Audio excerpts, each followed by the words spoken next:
pal Philip-Neri, Mr. Undefeated, and I welcome you to the workshop for the Undefeated Entrepreneur. I hope all of you had a chance to watch the iconic talk that I did and learn some of the basic principles about my 3 buckets and the 9 principles and how they work synergistically together. So what I want to do now is I want to spend this time where you guys can really learn the 9 principles and start to think about where do you lie? Where do you lie? Where's your analysis? Because that's the first step, is where's your analysis within these 9 principles? So principle number 1 was about money. And I talked about how money makes a good man great, money makes a bad man evil. The other thing is money important? We all have beliefs around money. Every one of us has beliefs around money. And believe it or not, those beliefs, some of those are positive and some of those could be construed as negative. Now, what I want you to do is write down what are your positive beliefs about money. So positive could be, I can buy nice things. I can help other people. Money makes the world go around. Money creates opportunity. Those are positive beliefs, right? Your negative beliefs about money could be, people with money are stuck up. People with money are bougie. I don't like people who have money. They act like they're better. Whatever those positive and negative beliefs are around money, I want you to put them down in the workbook. Put them down. Know exactly where you're coming from. Now, there is no right or wrong answer at all. There's no right or wrong answer at all. So once you have those down, we need to really look at where are you at financially. Now, I have had the fortitude to circle around some very wealthy individuals in America through my real estate, through my network, through my coaching. And some of these guys are making an astronomical amount of money. But you know what the problem is? They spend more than they make. So it doesn't do you any good to make $100,000 a week if your outlay is $125,000 a week. Like, that doesn't help you, even though you are making a ton of money, and you should not have spending habits like that, right? So what I want you to do is analyze exactly how much you make, and I want you to take the time to break down a budget. You got to know where your money is going. Like, if you have no idea where it's going, how in the world can you embrace the concept of money creates opportunities? And you have to be able to somewhat control that outlay as well as increase that inflow, right? That's the way this works. The goal is to make more and then be very, very smart with what goes out and how to leverage that correctly. So step 1 in that sense is get that stuff down on paper and digest it. I know many people that track things in, QuickBooks, they have their accountants, they have bookkeepers, profit and loss, but it doesn't do you any good to track anything if you don't internalize it. Yes, you need that for taxes, but if you don't look at it, review it, and understand what changes you need to make, then that tracking is only for tax purposes, okay? And I want you to think deeper than that. So when you do that, I actually want you to start making some changes. And the changes I want you to make are, what can you really do in the next 90 days that will either yield you more money or control your spending, right? Just look at that. And then we'll take it 1 year out, and then we'll take it to your ultimate, what do you want your ultimate financial picture to look like? And all of those are very, very important. Now, the next questions, they might not seem like they're related to money, but they are. What I want you to take the time to write down is, what are you passionate about? What do you absolutely love doing? Not like, you love doing. What are you passionate about? So for me personally, I am very successful in real estate and I enjoy serving my clients. But when I get the opportunity to present like I am today, this is what ultimately fuels me. This is what fuels me. So this is the passion, right? Is the ability to inspire, the ability to teach, the ability to speak on stage. That's the passion. I want you to identify what your passions are. Next is, are you good at them? Or do you need to do things in order to be able to develop to be good at them? So I'll give you a quick example. I actually love to draw and paint, but I'm terrible at it. And I don't put a lot of time and effort into it. But I wish that was a skill set I had. So if I was going to talk about trying to make money from a passion of loving to be able to draw and paint, but I know I'm not good at it, then I would know I need to fix that hole, correct? I would need to become a much better painter in order to be able to fuel the passion to be able to make the money, correct? So figure out what it is you love to do and where are your voids. What are the voids that need to make you better? Now, I am a huge proponent of education, right? Hence, that's why I'm in a PhD program. I actually get very aggravated. I get when people say, you know what, college is stupid. There was no reason for me to go to school. I just ended up with a ton of student debt. I think that's a foolish way to look through that lens about education, certifications, seminars, and things of that nature. What you're doing is you're learning from other people's mistakes. You're fast tracking stuff. You're developing as a human being. You're learning how to be articulate. You're learning how to write. You're learning how to present. It doesn't make you smarter, but it definitely opens more doors. So one of the things is with that passion, and we're tying that passion to trying to create more income, what is it that you need to go out and do academically? Do you need additional degree or degrees? Do you need additional certifications? Do you need to attend other seminars from people who are experts so you can learn from their mistakes and fast track things? That stuff is very, very important.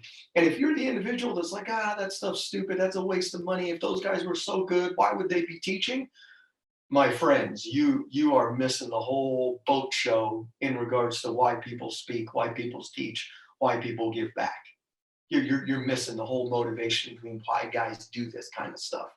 Okay, so figure out what it is that you can do to fuel that passion to make more money. Next thing is, this is an entrepreneurship conference. So is this your full-time gig? Is this a side hustle? Are you trying to figure it out? I truly believe everybody should have a side hustle. I truly believe you should have multiple streams of income. And if you can create multiple streams of income from that one avenue of entrepreneurship or from that side hustle, that's where you really start to leverage what you're good at, what you love to do, and how you make all those funnels work for you in your life. So I hope during this conference, if you don't have an established business, one of the reasons you're here is to figure out what triggers you and what excites you. And that is very, very important because that can change your financial future. And yes, there will be a learning curve, right? You can't make $1 million the week you get out of this conference if you're not used to making $1 million a week, right? There's going to be a learning curve. So just be patient and let it do its curve. Now, one of the other things I want you to really think about is what you're choosing or what you're doing. Is it recession proof? So it doesn't matter what the economy is doing. It doesn't matter what the markets are doing. You have a solution. So for example, one of the things I do and I've done very successfully is invest in real estate. And I've done that in 20 different markets. And our strategy changes depending on what's going on in the market, right? So I can't just be like just bullheaded and be like, well, I'm always going to do this strategy. No. And when I teach real estate investing, I tell people you do what the market tells you it's time to do. So if the market tells you it's great time to buy remodels, fix up and resell, then you know what? That's the strategy. If it tells you, hey, this would be a great time to pick up your lower dollar rentals and let them appreciate, let the cash flow come in, then that's what you do. You don't play against the market, you learn to play with the market. So look at your business and ask yourself, is it recession proof? Or are your multiple streams of income recession proof? Are you adding things? Maybe your mainframe thing, you need the economy to be thriving, the markets to be hot. So now your side hustle, put that in the back of your head and say, okay, can this work when maybe the market crashes or economics aren't that good or interest rates are super high? Those are the questions you need to start asking yourself when it comes to money. Okay, principle number 2, I'm going to move on about time. So time is precious and it's equal. And I talked about that in the iconic talk. It's equal. It's equal no matter who we are. It's equal. But my question for you is, do you respect your time? I do. So not only is it precious, but my time is valuable. My time is valuable for me. My time is valuable with my family. My time is valuable with the grandchild. My time is valuable with my real estate team. My time is valuable when I'm speaking and teaching. So my time is valuable. So what I want you to do is respect your time and let me help you get control of your time. One of the things I hear all the time, and I'm not trying to be funny, but one of the things I hear all the time is, I don't understand how you get so much done. Like, how do you do everything you do? And my simple answer is, I just do it. So yes, I have a schedule and I adhere to it, and it is disciplined and rigid, but not down to the minute. My brain doesn't function that way. But I know what I got to get done in a day, and I know what's non-negotiable in the day. So for me, for example, the gym is first thing every morning, 7 days a week. That's right, 7 days a week I work out. Now, I might not crush it 7 days a week. I'm a lot older than I think maybe I look, but I still get there. And even if it's doing some low-level steady state cardio, doing dynamic stretching, foam rolling, things of that nature, I still get there to keep my body moving a little bit and let it recover. So for me, that is a non-negotiable. It doesn't matter where I'm at, what country I'm at, what time zone I'm in, how much I've slept the night before, I will be at the gym. That is non-negotiable because I know how it starts my day and it fuels me for success for the rest of the day. So one of the things I want you guys to do is I want you to come up with a morning routine. And there's lots and lots of books, there's lots of podcasts, there's lots of references in regards to morning routines and what they should look like. And here's the biggest thing, my takeaway in regards to a morning routine. Number 1, you need it, even if you're not a morning person. Number 2 is you need to embrace it and adhere to it.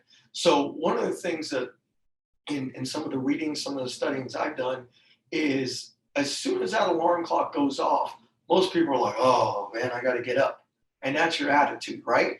That's not a good way to start the day. Be appreciative that you woke up. Be appreciative that you're getting ready to go crush it today. Just change that mindset of your purpose for getting out of bed. So it's not like, oh man, I got to get up. I'm tired. I didn't sleep that good. No.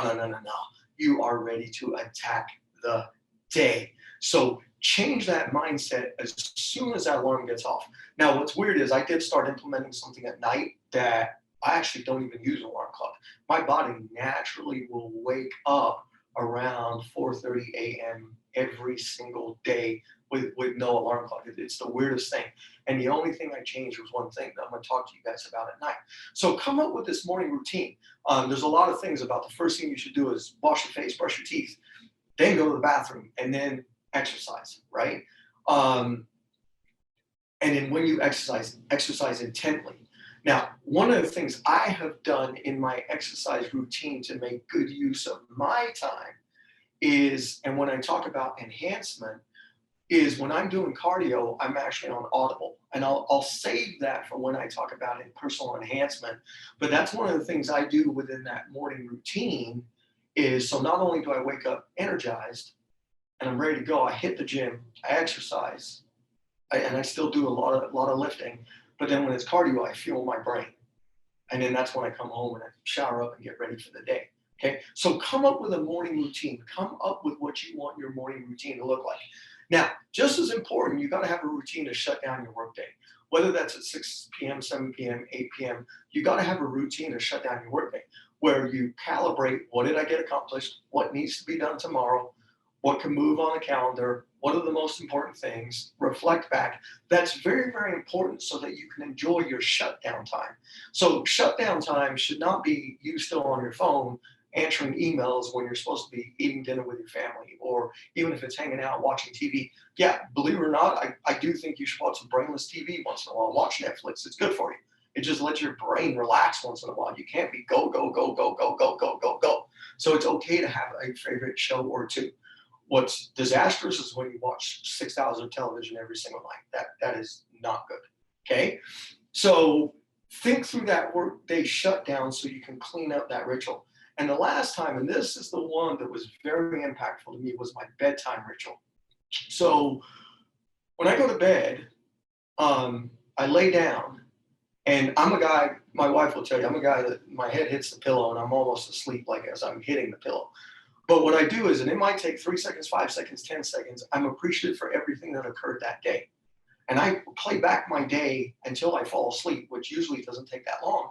And I say, I'm appreciative for this meeting. I'm appreciative for this opportunity. I'm appreciative for this. And what it does is it just sets your state to be peaceful. So you're peaceful when you go to bed.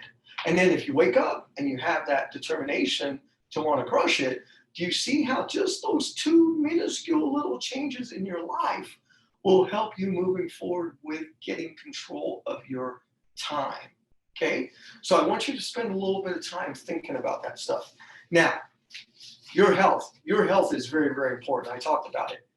It doesn't do you any good to make multiple millions, but you don't have the health to enjoy the wealth or be able to create the opportunities or do whatever it is that you want to do. So you need to do something to regain your health. Quit with the excuse of once I get this business off the ground, once I do this, and I'm going to start exercising. No, my friend, start exercising and then get the business off the ground. The exercising will help you in any capacity. And it doesn't matter if you just walk around the neighborhood, walk around the lake, you go to a gym. I mean, gym memberships now are $10 a month at a lot of places. And I'm not sure what to do at the gym. You know what? Buy a magazine. Go to bodybuilding.com. I mean, follow some guy's podcast. There's tons of information. This is the thing. When people say, I don't know what to do, it means you've been too lazy to research what to do. Right now, information is readily available all over the internet. So you can get whatever you want, and you just get in there and you follow a routine. And then slowly, you'll start enjoying it. Yeah, you're going to be sore for a little bit, but you're going to start to enjoy it. Now, this is one thing I want you to think about. If you implement something for 1 month, and let's just say you're someone who drinks a lot of soda pop and you don't consume any water whatsoever, so you just drink a lot of soda pop. So if your minor health change is just incorporating a bottle of water every single day, now that is not going to be life altering. It is definitely not going to get you in shape, but it's moving you one step in the right direction. Did you know if every month you do one thing to make yourself more healthy, and it can be that minuscule as one bottle of water, and you build upon it, in 30 years, you would have done 360 things to make yourself more healthy. My friends, you do 360 things to make yourself more healthy, it matters. So the one thing seems inconsequential, but it starts building, and there's that compound effect of what happens when you start doing it. So what I want you guys to do is you're going to leave this workshop, and I want you to pick one thing you can do for the next month that is going to make you more healthy. And make sure you pick something that you're going to stick to. So don't shoot for the moon if you haven't done anything, unless you know your personality works that way, right? Pick something that you're going to be consistent with, that you can be proud of, that you can measure, and that you can say, I checked the box, I accomplished it. Let's build upon that. Got it? That's the health part. Okay, having fun. This is very important. You got to have a good time. You got to go on vacation. You got to go out with your friends. You go to dinner. You have some drinks. Whatever that looks like for you socially, right?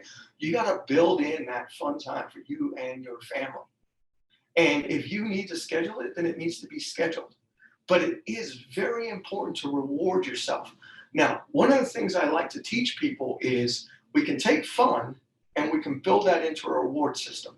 So every time you earn money, from your side hustle, from your business, put down what that fun reward is going to look like, right? So that could be a closing, that could be a sale. Now, fun can scale at many different levels, right? And I am going to take a couple minutes to tell the story. So years ago, when I was speaking on the TV circuit for the real estate shows, I had to do a private mentoring for a couple, and I went through this workbook with them, and I asked them. I said, "Well, what would be something fun you'd want to do when you close your first real estate deal?" And they said, "You know what, Al? We'd like to go to Starbucks." And I'm looking at myself, and we're in a hotel room lobby where it says, "We proudly brew Starbucks." And I'm like, "Well, I can go get you guys a Starbucks right now." Like, I was like, there has to be more to this. So I said, "Tell me, why Starbucks? Where's the story?" Well, when the market crashed, they lost everything. So they lost everything. They were rebuilding. They were starting all over again. So one of the things is, Starbucks adds up, man. $5 a cup of coffee times two people, you get a couple sandwiches. All of a sudden, the end of the month, that's a pretty hefty spend at Starbucks if you're not making good money, right? So they had to go back to just drinking, and I don't want to, dog out any coffee brand, but the store-bought coffee brand that you make yourself. And that's what they did. So for them, pleasure was going to be to know that they could re-afford Starbucks. So it doesn't have to be anything crazy, like I'm going to go to Bora Bora for 3 months, or I'm going to go to the Maldives Islands and I'm going to fly a corporate jet. For some people, that's what you're going to put as the fun, and that's because you're making that kind of income stream, right? But for most people, just think simple. It could be a massage. It could be a date night. If your family has sacrificed a lot while you're building the business, maybe you guys are going to go to Disney World, or maybe you're just going to have a family night out and go to dinner, go bowling, or go to the movies, whatever the case is, and it's going to be quality time, right? So put something down for fun that you're going to do when you start implementing what you're learning here at this conference, okay? And you can make them small, and you can make them, annual, and then you can also make them like lifetime bucket list kind of things that you definitely want to check the box when money is no problem. You want to get these things done. Okay. Now, principle number 5 is protection. Now, what do I mean by protection? I'm not talking about right to bear arms. I'm actually talking about how do you protect your family and how do you protect them financially. So making money is great, but if you don't have other tools in place to protect your family when you're gone, then that making money thing was kind of irrelevant potentially, right? So you got to make sure you're setting up a financial legacy for your family, whether that's through real estate or other businesses, but it's as simple as living wills, estate plans, life insurance policies, things of this nature, so that when it is your time, if you're the breadwinner, if you're the one taking care of your family, that the only thing they are grieving is your personal loss, you as a human being. They're not grieving that their financial world is going to be turned upside down.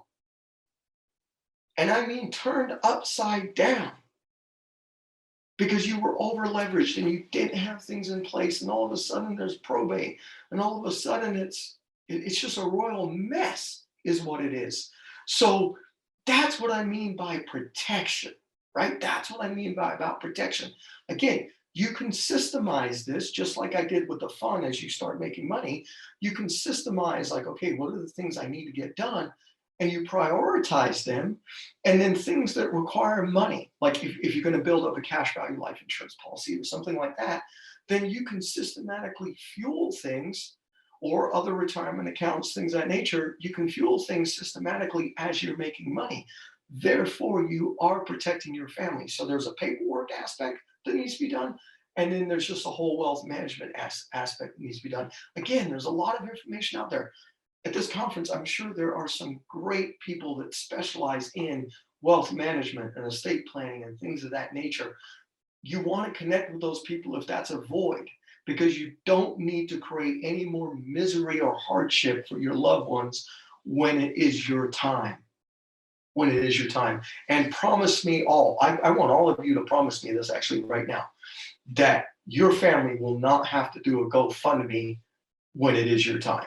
Promise me that. Promise me, even if that's all you accomplish, you do that. Because unfortunately, in the world of people of color, that is the response. And it sickens me. Sickens me every time I see that, because that all can be avoided for just a few bucks a month. Okay, so at least make that commitment to me. All right, now giving back. This is a funny one, right? Because I'll ask people all the time, "What do you do to give back?" "Oh, well, I do. I help all kinds of people." "What do you do?" I do this. I do that." "Well, what do you really do?" Now, to some people, that's writing a check, right? And if that's all you do to give back, I mean, yeah, that entity, they appreciate it. They appreciate it. They do. Because it allows them to funnel fuel, get the things done that they want to get done. But is that really giving back? That's too easy to write a check, especially when you're making good money. It is too easy. Your heart ain't in it. Your sweat's not in it. Your passion's not in it. Your time's not in it. Any yo-yo can write a check and put it in the mail or pay something online. That doesn't take any sort of skill.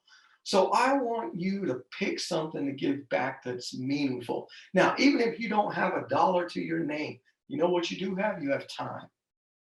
And sometimes time is what these charities need, these establishments need. They need time.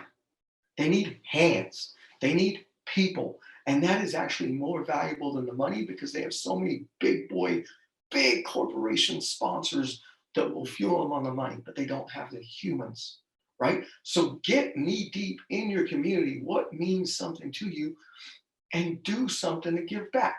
Now, if you think about it, you can actually systematize having fun, protecting your family, and giving back. Again, if you put those three things as a top priority when you earn income, you now will build a very well-rounded life where you are having a good time, making sure your family's taken care of, and helping others in need. And I want to tell you a little story about giving back. So we were in Sri Lanka quite a few years ago. So Sri Lanka, I'm not even sure it's a third world country. It might be worse than a third world country, right? It has never recovered from the tsunami. But we were there, and one of the things we did is we visited an orphanage. And at the orphanage, I mean, there wasn't 10 kids, 20 kids, 50 kids. There was thousands of kids. And I mean thousands of kids. And we had taken, a ton of toothbrushes, toothpaste, rice, any other non-perishable foods we could find, coloring books, crayons, markers. I mean, you name it. We took a ton of stuff over there. Well, something happened. The people at the orphanage were very grateful. They walked us around. The kids were actually, the older kids were eating in a lunchroom. And the crazy thing is, there was like snakes going everywhere, and yeah, they were just crazy. But one of the things is, they said, "Yeah, we want to take you to the other building." So they took me and my family to the other building, and we go to the other building, and it's nothing but newborns. So think about a basketball court sized building structure that is just filled with newborns, and it's crib after crib after crib after crib after crib after crib after crib after crib. And you can barely fit in between the cribs. And there are some kids that are severely handicapped. And there were 3 people working this entire floor of newborns. 3 people. And I asked the question, I said, "How long does a child stay with a dirty diaper?" And they were like, "Sometimes hours, but it's not because we don't care. We don't have enough hands." And I felt so bad. And I looked at my wife, and I was like, we did not get anything for these children. We did not get diapers. We did not get formula. We did not get anything to be able to help. So the only thing we could do at that present time was help, right? And then give the orphanage some money, and hope to God that they were going to do the right thing with the money and bring back supplies for these newborns. So that's giving back, my friends. And if you were to talk to my son, and he's a sophomore now in high school, but he was fairly young when we went there.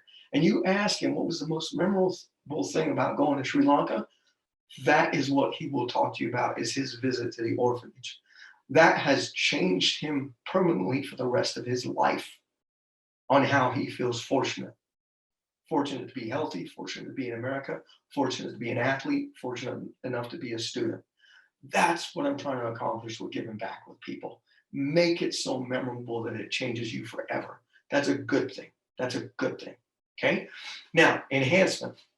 you got to take care of yourself. You got to fuel your mind, and you got to constantly fuel your mind.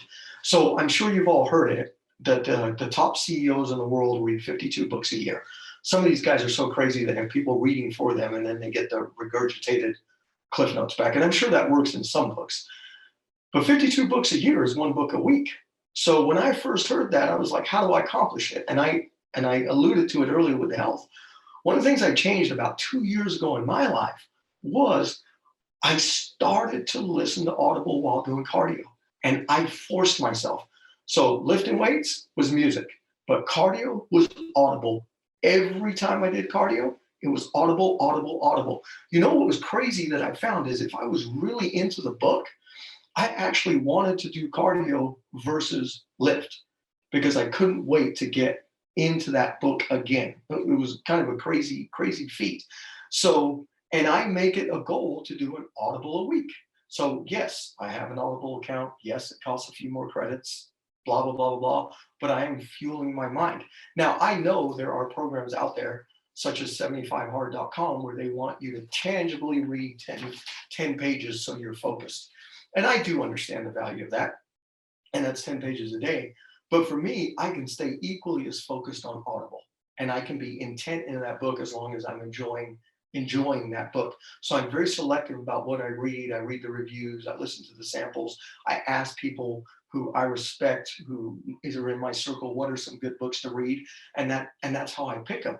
So that's one thing in enhancement is if you read, you can change your entire world just by reading, and you can stay fueled. And it's funny, there's some mornings you need a message and you're a little fuzzy, and all of a sudden you listen to something, you read something, and you're like, aha, an aha moment, right? And you can give credit to whoever you want for that aha moment, but it's weird how things work that way, right? Now, the other thing that I heard, and this actually comes from Grant Cardone. Grant Cardone said, successful CEOs go to conferences at least once a quarter. They physically attend live events once a quarter. And he said even some of the most successful guys do it every 60 days. And they go to a live event. And yes, it's inconvenient from your business. It's inconvenient to your schedule. Yes, it's derailing you a little bit because when you get back, you got to work a little harder. You got to get caught up. But he said what they really realize is the power of networking, the power of human connection, the power of being fueled. And that becomes one of the main reasons they succeed. So what I'm going to encourage you, and again, you guys being here watching this today, obviously you are fulfilling the enhancement thing, right? By attending Black Iconic. But you need to continue to do that. You need to continue, and fuel and fuel and fuel and fuel and fuel so that you constantly are being invigorated, you are being inspired, and you're getting that message of, if they can do it, I can do it. Because that's important in entrepreneurship. Okay. Next one is support. And this is not an easy one to talk about. I'll be honest. I have two categories for support. You're either a dream fulfiller or a dream killer. That's it. Dream fulfiller, dream killer. So a dream fulfiller is someone who is just happy-go-lucky. They're high energy, they're positive. It's not that they always agree with you, or it's not that they always tell you what you want to hear, but they're just good people, right? They're good people. They don't have to be entrepreneurs to support your vision and mission. They can be W-2, and for them, that works, right? They like what they do, and it provides them comfort within their family. So they don't have to take the perils of what we're all doing. But you know what? They're excited for you. And every time you talk to them, they're excited for you. They're like, oh, you know what? That's great. That's so good to hear. Oh my God, that's amazing. Keep me posted on your journey. Wow, I'm so proud of you. It takes a lot of courage to do what you're doing. But you know what? I know you can do it. Whatever the case, or you have an idea and they're like, well, not so much, but what about this? Those are dream fulfillers. I want you to list who are the dream fulfillers in your life. And guess what? It actually can be one of those people that you listen to on Audible. Did you know that they could be a dream fulfiller for you? They can be a role model. They can be a mentor. They can be a sounding block just by listening to their messages. They could check that box of being a dream fulfiller. They can. They can. And then you got the dream killer. And the dream killer is just your naysayer. Miss the negative. They're trapped. They're trapped in themselves, they're trapped in the system, they're trapped in society, they're just trapped. And nobody is immune from it. I'm not immune from it. There are people in my surroundings that are negative. They are naysayers. They probably hope that I will fail one day. They're envious, they're jealous, whatever the case may be. And here's the thing, you can't always just get rid of them. You can't always exclude them. You can't always just be like, well, I'm not going to be around them. The unfortunate truth is sometimes they're family. They're family members. You're going to see them at a minimum at barbecues, at the holidays, birthdays, things of that nature. So what you have to learn, and it is a skill set, what you have to learn is you've got to learn how to control the conversation with these people. So if they're a naysayer and they're negative and they hate the world and they hate everybody else and things of this nature, then when they ask you, how are things going? How's business? Oh, the world is crazy. I'm sure you're struggling. Whatever the comment is they make, they want you to respond so they can latch on and just start beating you up. And it's not like beating you up physically, but just beating you up emotionally, beating you up mentally, right? So you got to learn, quit biting their cookie. That's what he's talking. Government service, in the world of law enforcement, corrections, criminal justice, we used to say sometimes people stay stuff because they want you to trigger. And you don't give them that opportunity to trigger. You never give them that opportunity to trigger because that's what they want. And then they got you. So when they say like, oh man, yeah, the world is rough. Yeah, I'm sure your business is struggling because nobody wants this or this or this. You say, you know what, man? Yeah, you know what? Yeah, definitely. Times are tough out there. But you know what? We seem to be doing okay. We're staying afloat. And that's all you say, something like that. You don't give them anything to latch onto. You don't give them, oh no, yeah, you know what? Yeah, I've had to do this and change this and work this and do this. Or, oh my God, yeah, it's so amazing. They don't really want to hear any of that. They just want to hear something that can tear you down. So quit talking. So I just don't say much. I answer the question. I'm very civil. And I basically don't breed room for more conversation around business. Now, that doesn't mean you might not talk on a personal level. And I know that sounds super weird too, right? Like on a personal level, you might talk personal, family, kids, sports, whatever the case may be.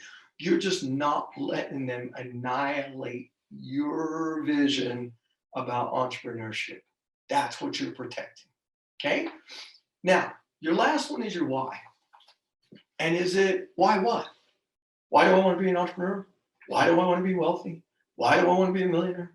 Why do I want to do real estate? Why do I want to create a business? Why do I want to be a brand? Why?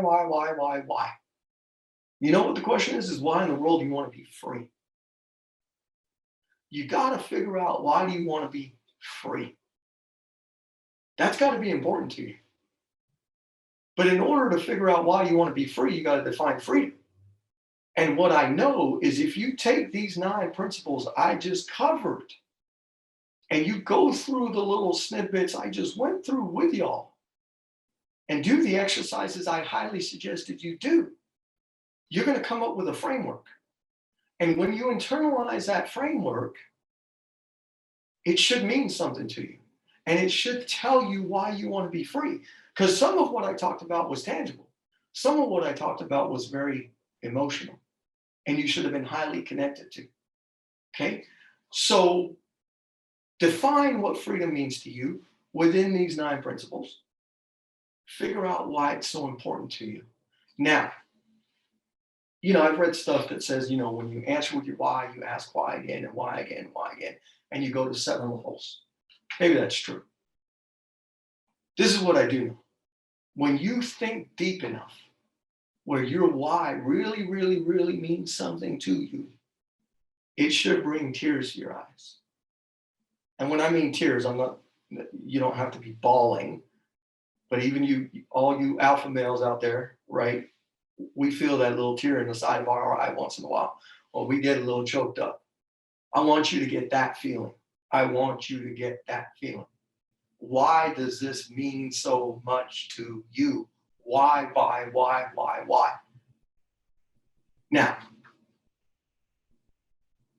once you have the why, you got to ask yourself the next Most important question. So you've defined it. You know why you want it. Are you willing to fight for it? Now, what do I mean by fight? I'm going to give you a very graphic example. And I hope to God none of you have ever experienced this, but I think I will get my point across. So we're going to all go in a boat, and we're going to go at least 10 miles out in the ocean.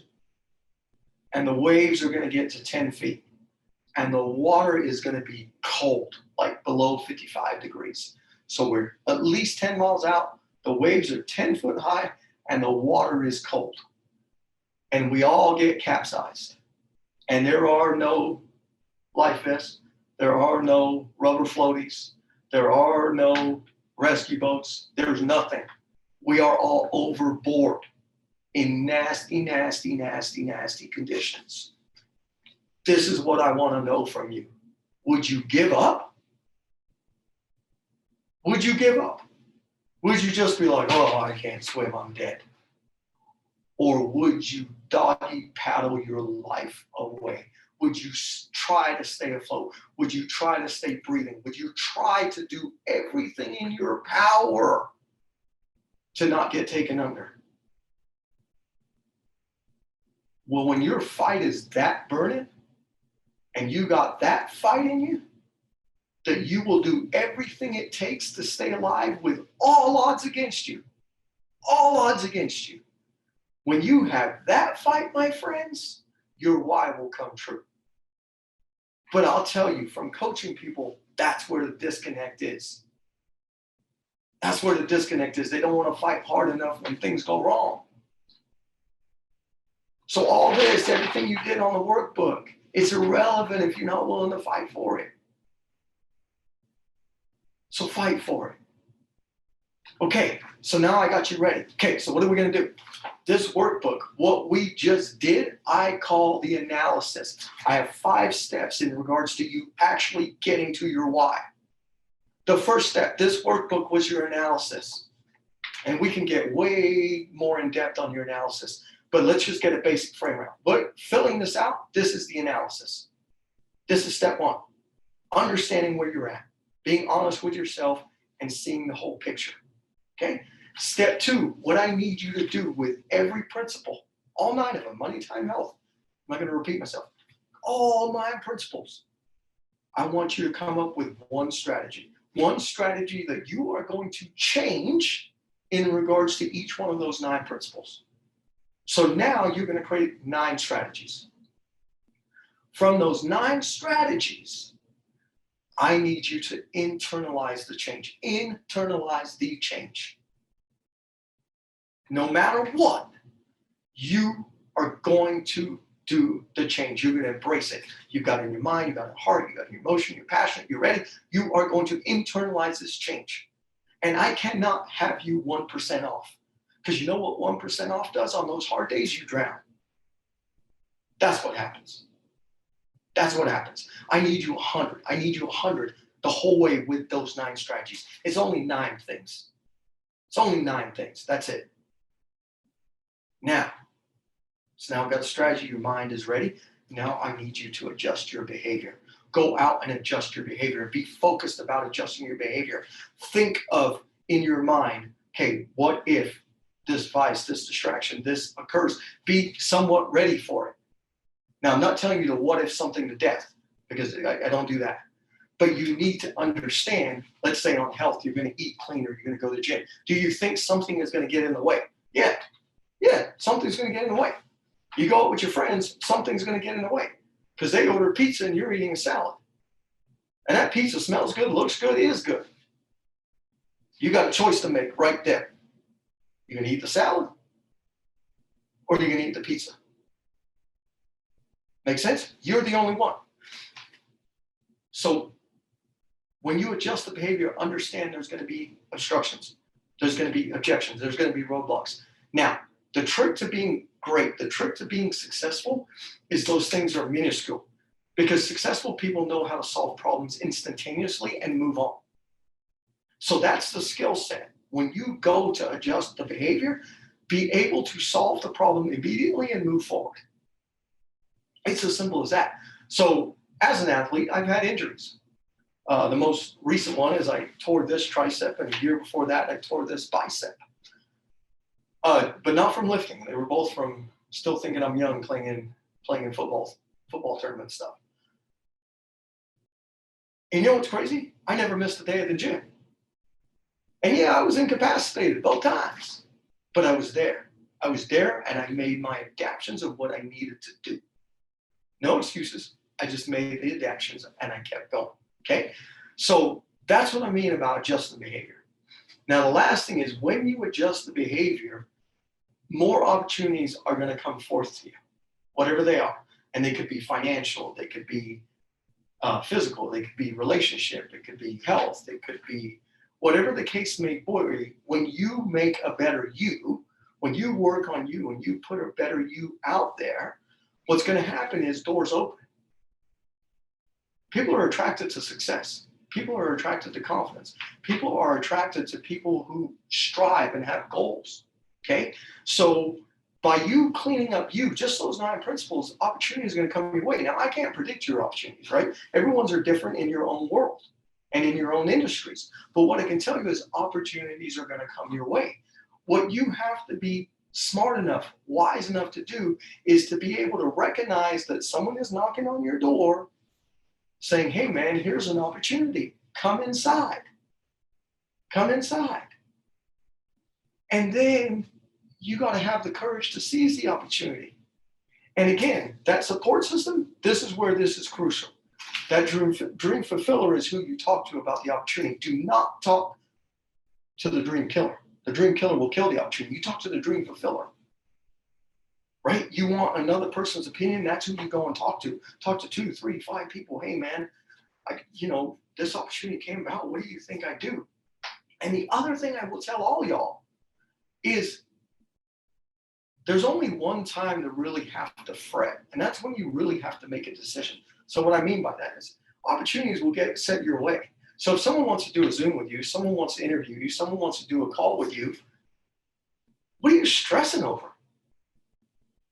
Well, I don't know if I should do the Zoom. Well, I don't know. I mean, this guy, I don't know. I don't know. What do you think he wants to talk about? I don't know. Talk to the guy. Talk to him. Talk to him or her. Then when they give you the opportunity, then you need to make a decision. And you know what? Yeah.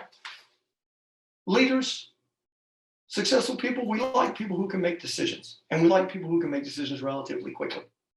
But we also respect the fact that sometimes you need a couple hours or a day because you need to reflect. You need to go and talk to, you need to consult. So it's okay to appropriately say, hey, man, this sounds really good. Everything lines up. I just want a little bit of time to think through. Can we connect tomorrow? Successful people will respect that.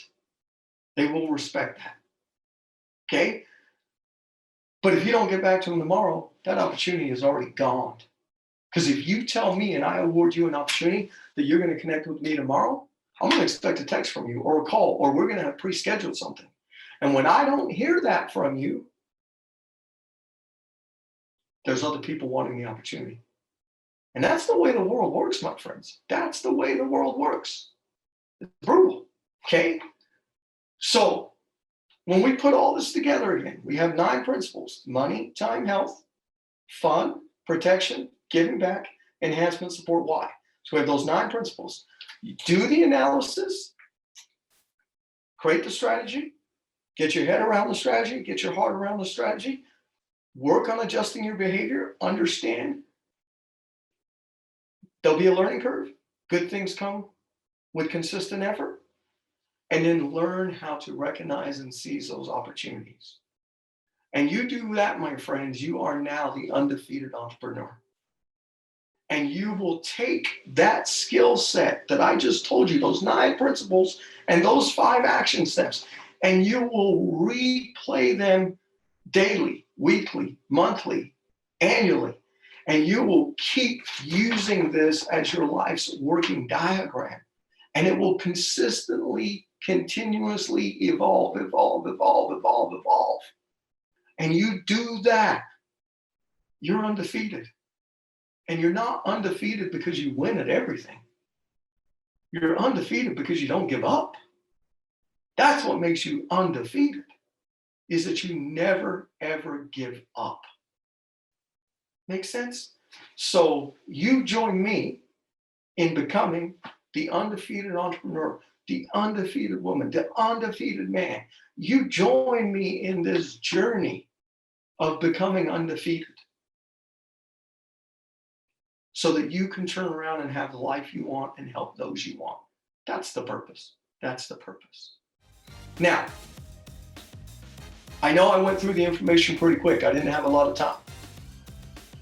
If you want further communication, if you want to touch base on more of what we did, at the end of this workshop, there will be a way, my contact information will be provided to you guys on how you get a hold of me.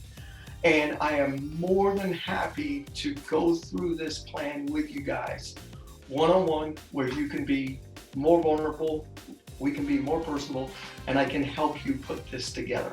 So all my contact info will be provided to you guys. So I hope you got a lot out of the workshop. And more importantly, I hope you go out and act upon the workshop. So once again, Al Philip-Neri, Mr. Undefeated, the undefeated entrepreneur. It's been a pleasure to chat with all of you and serve every one of you.